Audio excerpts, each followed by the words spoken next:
Hey, what's up, Productive Fam? It's Mark, and I'm checking in from the Lion's Den because we're giving you this week's Productive Gents DraftKings tournament picks for the divisional round of the fantasy playoffs. If you're looking for cash games, go elsewhere. We're just covering tournament stuff here because we're going after the whole enchilada. This is the last week where we will have a 4-game slate. After this, things are going to get condensed as we progress towards the Super Bowl, and you're going to want to look into, I guess, those captains tournaments so you can win money there somehow. Anyway, on to our picks. Now, we were looking at some guys that were going to be low rostered for this week's slate, particularly Jared Goff or Phillip Rivers. Now, the reason that we were pondering Goff is we think the boy's got his game back. Now, look, I'm a Niners fan. The last game out, he played against my team for 3 quarters. Not a full game, not 4, but 3 quarters, and he threw 4 touchdowns in that game. Now, I know that's not a great feat against the Niners as we struggle defensively, but if you go back and look at Mr. Goff's statistics, excluding a little downstretch that he had from week 13 to week 16, he was a DraftKings QB monster, putting up the likes of 40 points, 24 points, 33 points, and multiple touchdown efforts in multiple weeks on the season. Now, that's pretty tempting to have helmed at the quarterback position for you, but I decided to pass on him. And Rivers was going to take that spot for me exclusively because the New England Patriots suck at getting after the quarterback. Now, the Pats come in ranking 3rd from the bottom at QB sacks. And if you give a veteran like Phillip Rivers time to sit back there and, survey the field, he's going to pick you apart. But I decided to pass on Mr. Rivers as well. It was hard for me to do. It was pretty tempting because I think he's going to be one of the lowest rostered quarterbacks on a slate. So if he does go off, you're going to boost up those leaderboards. And reason that I think most people are going to pass on him is they're going to look at his past 3 weeks where he's put up less than 10 points. 2 of them were against the Baltimore Ravens, and one again was against the Denver Broncos. And it was hard for me to pull off of Phillip Rivers just because, again, like I said, I think he's going to be rostered pretty low, and that will be helpful for you in your tournament picks. All right, so for our quarterback, it was hard for us to pass up Andrew Luck. Now, Andrew Luck has been on a tear this season. As you know, I think he's only had 3 non-multiple touchdown games in the entire season. Now, the Chiefs, who he's going against this week, have allowed multiple touchdowns in 8 out of their 9 last games. They've also allowed for 4 quarterbacks to throw for over 400 yards this season. And if you know anything about Mr. Luck and the Colts, is they don't allow that man to get sacked. He, I think, has only been sacked 9 times out of 13 games, and that's going to be problematic for those Chiefs cornerbacks. They already give up big numbers to, average QBs. When you put Mr. Luck back there and you're not getting him on the floor, he's going to pick you apart. So Andrew Luck takes our QB spot. Instead of going to the running backs, let's just go to a position that we're going to punt, and that's the tight end. Hardest position to pick, to predict, I should say. Now, Mr. Kelsey is probably the guy that you want to be your tight end. He's the only guy that you can really rely on to get you double-digit fantasy points week in and week out, but that $7,000 salary is just too big of a pill to swallow. So we have to pass on Mr. Kelsey, and as we said, we are punting to position, so we're going to go with Mr. Blake Jarwin. Now, he put up a dud last week. The week before that, he had 3 touchdowns against the Giants and I think 7 receptions. Reason we're picking him this week is he's going against the Rams, and the Rams struggle against the tight end position. Now, Blake Jarwin, he's got a tasty matchup. The Rams have actually allowed the 3rd most yards to tight ends this season and a 13.4 yard reception average. Now, will he get that? I don't know, but he's got a damn good shot, and the salary that we're going to save from the $3,400 that Blake Jarwin puts out there allows us to buy up in some of the other positions. And where we're going to go with that right off the bat is going to be Todd Gurley and Alvin Kamara. Now, don't be afraid of Gurley getting his snaps eaten into by C.J. Anderson. If you think that, you're just a fool. Mr. Gurley is a monster in fantasy. He's a monster in real life. He's had a month off. The man is just well rested, and he's going to get the job done through the air and on the ground, versus the Dallas Cowboys this week. He's a heavy volume guy, and I think that you need to roster him. I don't see a way to not have him on your team. I clicked on Melvin Gordon. That's not what I meant to do. We want Mr. Alvin Kamara. Reason we're going with Kamara, guys, is he's playing against the Eagles, and the Eagles just aren't very good at defending running backs that can catch the ball. And as you all know, Mr. Kamara can do just that. So the Eagles actually have allowed the 6th most PPR points to running backs this season. And look, Kamara hasn't totaled less. He's only totaled less than 15 points 2 times on the year. So he's going to take our running back 2 slot. Now, these are guys who have a tremendously high ceiling. I don't even know if they have a ceiling. They can get you upwards of 30-plus points any given week. So I think that gives us a solid first 3 picks there between Luck, Gurley, and Kamara. Those guys can just get you off the charts numbers. Moving on to the wide receiver position, our first wide receiver is going to be a stack with Mr. Luck. We are going to slide in T.Y. Hilton there, who's only at $6,700 in DraftKings salary. I think that's kind of low. Reason being is Hilton is Andrew Luck's top target. He's had 8 targets in 7 out of the past 10 games. They move him all over the formation. And like I said, those Chiefs DBs struggle at times. Combine that with them not being able to sack Andrew Luck, giving him time, I think he's just going to have a big day, guys. He's going to have a big day with Andrew Luck this week against the Chiefs. Our second wide receiver we're going to go with is going to be Keenan Allen. Now, similarly to the reason that I think T.Y. Hilton is going to have a big game, being that the Chiefs aren't going to get to Andrew Luck, the Patriots can't get to Phillip Rivers. All season, the Patriots have struggled to get after the QB. They rank 3rd from the bottom in sacks in the NFL this season. And when you give a veteran, like we talked about earlier, Phillip Rivers, time to dissect the defense, he's just going to do it. Now, Keenan Allen I think he plays about 60% of his snaps from the slot.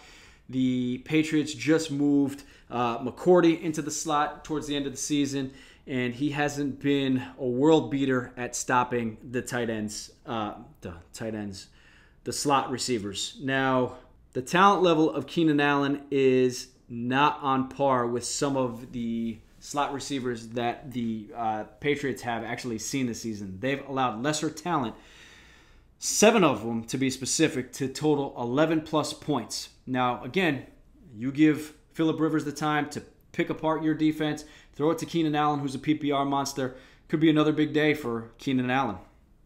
Our third wide receiver, I did struggle here a little bit.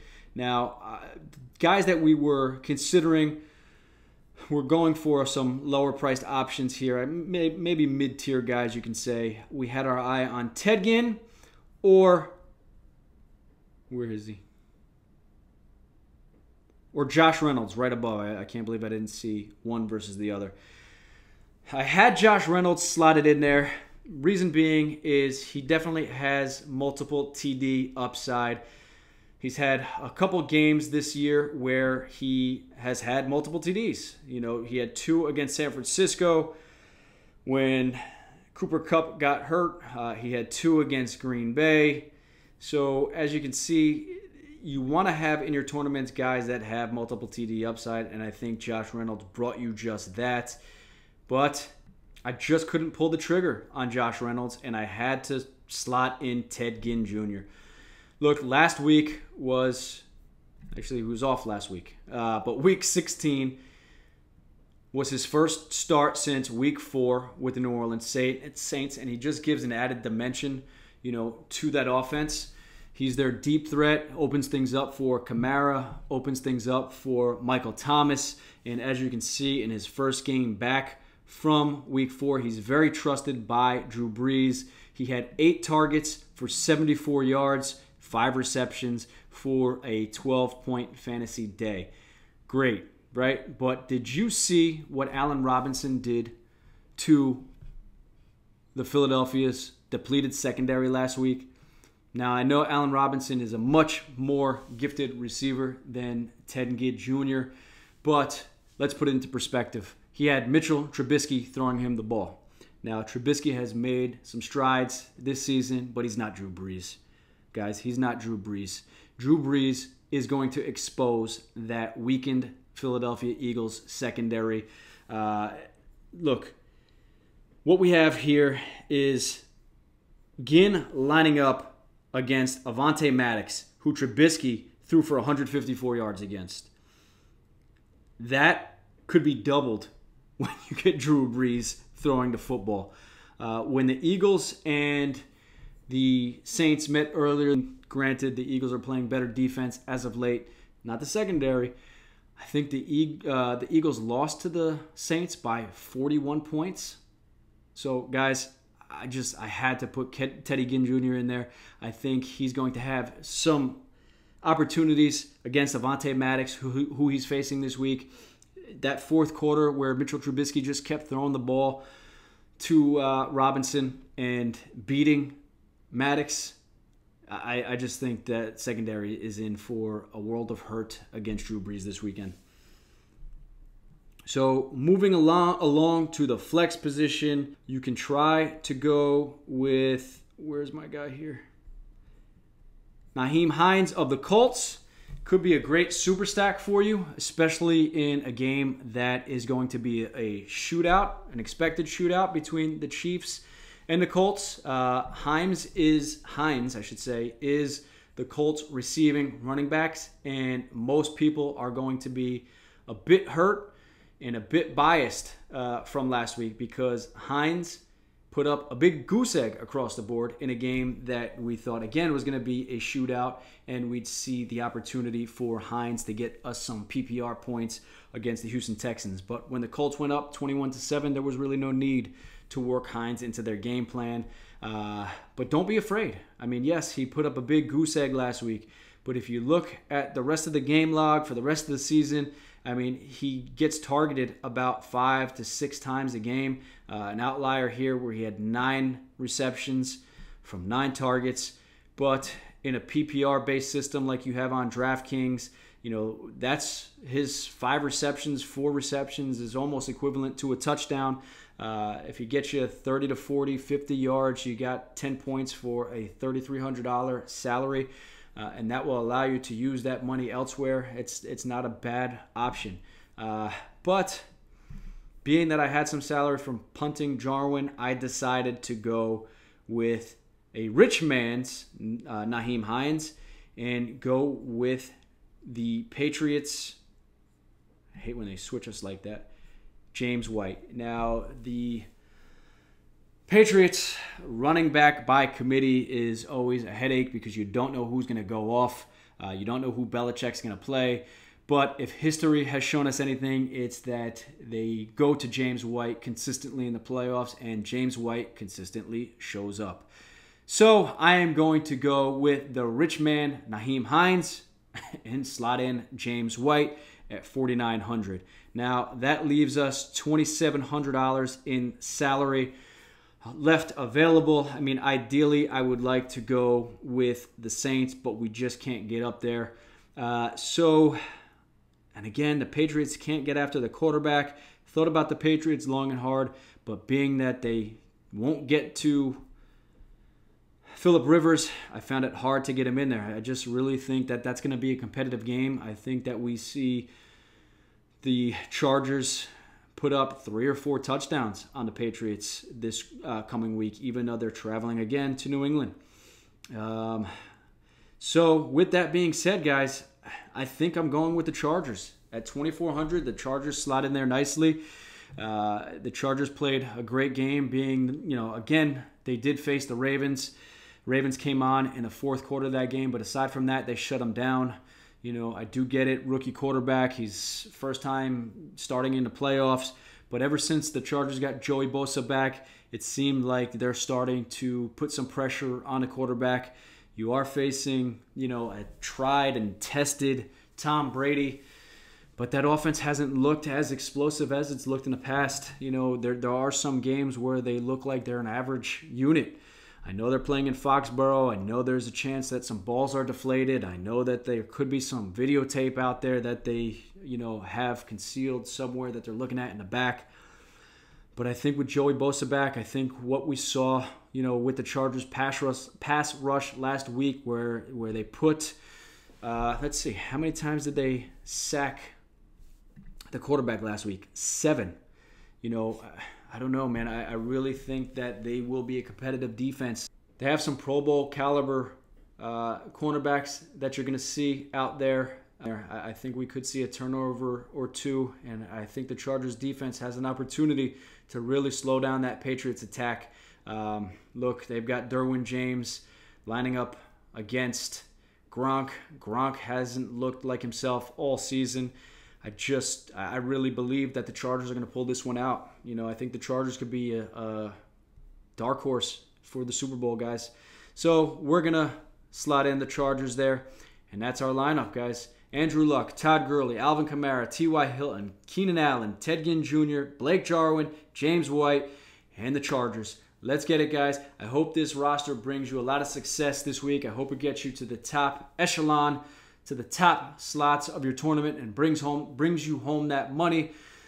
And if we do make any changes, follow our Instagram story, and we'll let you know leading up into the weekend. But this is just an early, rough breakdown of who we have our eye on, so you can kind of be in the same mindset as us going in and be prepared productively for your DraftKings divisional round tournaments. All right, guys, I am signing out.